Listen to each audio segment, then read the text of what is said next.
પોરબંદરમાં રાજ્ય સરકારના પ્રોજેક્ટનો વિરોધ કરાયો। પ્રોજેક્ટ છે સરકારનો જે જેતપુરના ઉદ્યોગોનું દૂષિત પાણી પાઇપલાઇન મારફતે પોરબંદરના દરિયામાં છોડવાનું।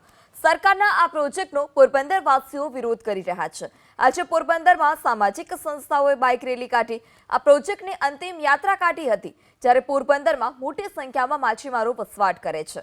માછીમારોનું કહેવું છે કે જેતપુરના ઉદ્યોગોનું દૂષિત પાણી પોરબંદરના દરિયામાં ઠલવાશે તો દરિયો દૂષિત બનશે અને તેમને મોટી નુકસાની થશે। પ્રોજેક્ટના વિરોધમાં યુવાનો, વૃદ્ધોની સાથે બાળકો પણ જોડાયા હતા। બાળકોએ અવનવી વેશભૂષા પહેરી પ્રોજેક્ટનો વિરોધ કર્યો। પોરબંદરના લોકોનો, ખેડૂતોનો અને માછીમારનો એક જ પ્રશ્ન છે સરકારને કે જો આ પાણી 250 TDS જેટલું ચોખ્ખું કરો છો તો શા માટે આ પાણી 8 કરોડ લીટર આખા દિવસ દરમિયાન તમે દરિયાની અંદર નાખીને પાણી વેસ્ટ કરો છો। આ જ પાણી ચોખ્ખું થાય એવી ટેકનોલોજી આખી દુનિયામાં છે, તો તમે પાણી ચોખ્ખું કેમ નથી કરતા? અને એ પાણી ચોખ્ખું કરીને તમે જ લોકો કેમ નથી વાપરતા, ઉદ્યોગકારો?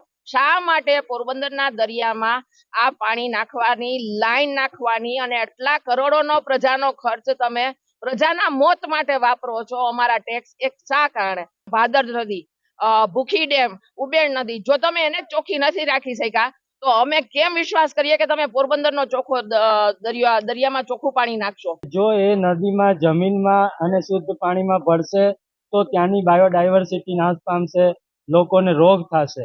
એટલે એકને ગોળ અને એકને ખોળ। જેતપુરને ધંધા ઉદ્યોગ આપો, જેતપુરના લોકોનું આરોગ્ય સુધારો, પણ પોરબંદરના માછીમારના ધંધા ઉદ્યોગને બરબાદ કરો, પોરબંદરના લોકોનું સ્વાસ્થ્ય બગાડો અને પોરબંદરના દરિયાને નષ્ટ કરો। એ આ सरकारની नीति હોય એવું લાગે છે। क्योंकि मैं भी सिर्फ पोरबंदर से मैं हूँ, इसलिए हे मोदी दादा प्लीज ये पोरबंदर में ही जेतपुर का पानी नहीं आने दीजिए।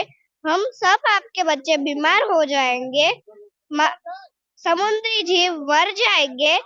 आप कहते हैं कि भारत स्वच्छ रखो, फिर इधर आएगा पानी तो फिर भारत स्वच्छ कैसे रहेगा?